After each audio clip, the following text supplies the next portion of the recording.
All right, welcome to the deep dive. This is where we unpack the sources you share with us to really get to the heart of the matter. Today, we're tackling a recent social media post from Meghan Markle. It seems to have stirred up some pretty strong reactions, and the sources highlight commentary, especially from media personality Megyn Kelly. So, our goal here, as always, is to cut through all that noise.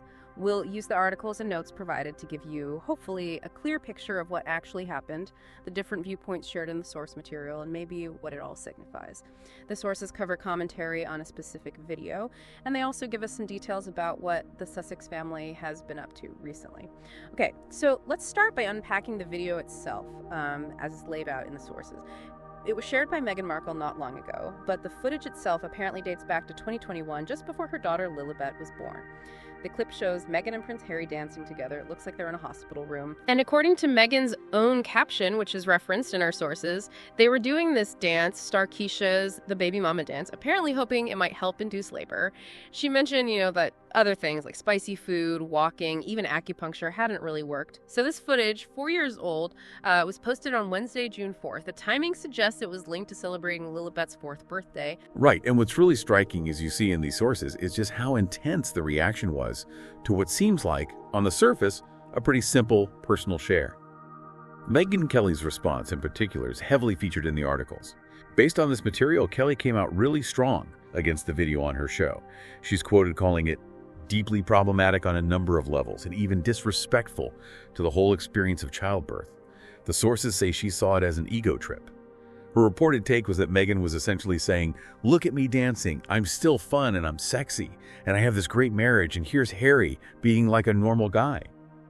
Kelly apparently argued that those moments right before giving birth are, quote, private and actually holy, something really just meant for the couple themselves.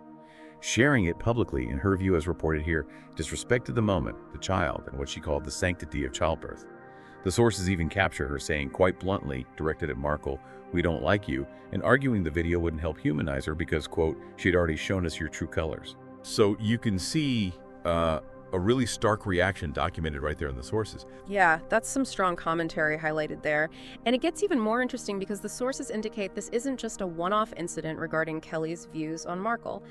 The articles mention she's criticized Markle multiple times recently, using terms like malignant narcissist and even creating a parody video that's all noted in the material provided. There's also a reference to a very serious accusation reported in the sources, where Kelly suggested Megyn helped kill the Queen and didn't care about the royals while Prince Philip was ill, implying she added stress during the Queen's final year. But moving beyond that specific controversy, our sources also paint a broader picture of Megyn's activities. She seems to have reemerged more publicly in 2025 with mentions of a Netflix show possibly called With Love and a lifestyle brand as ever. The sources also note she posted about her 7th wedding anniversary with Harry and shared other photos for Lilibet's birthday. It's pointed out in the material that in these birthday photos, she kept her children's faces private, which, as the sources mentioned, is a fairly common approach for celebrities in Hollywood. And there's one specific detail from those birthday photos that the sources really zero in on. Baby Lilibet was apparently swaddled in the exact same traditional G.H. Hurt & Son merino wool blanket that her brother, Prince Archie, wore for his public debut. The articles emphasize this is a brand the royal family has used way back since 1948, suggesting, a nod to tradition there. Well, exactly. And if we try to connect these different threads from the sources, it does become quite revealing, doesn't it? You see Megyn sharing certain personal moments online, like that dance video or maybe anniversary pictures. But at the same time, she's making very deliberate choices about privacy in other areas, keeping the kids' faces hidden, for example. And then alongside all that, you have the use of something deeply traditional, like that specific royal baby blanket. The sources also briefly touch on how Archie's debut was handled differently. Remember, it was 2 days after his birth at Windsor Castle, not right away on the hospital steps like William and Kate's children. So that shows another instance of them sort of navigating public expectations differently while still incorporating traditional elements like the blanket later on. So this whole mix, the sharing, the privacy, the nods to tradition as it's presented in these sources, it runs right up against this sharp media commentary like Kelly's, which interprets some of those shares as, well, inappropriate or maybe even insincere. It really throws a spotlight on the tricky balancing act public figures face today. So when we boil it all down, based purely on the sources you've given us, what are we really looking at? It feels like a snapshot, doesn't it?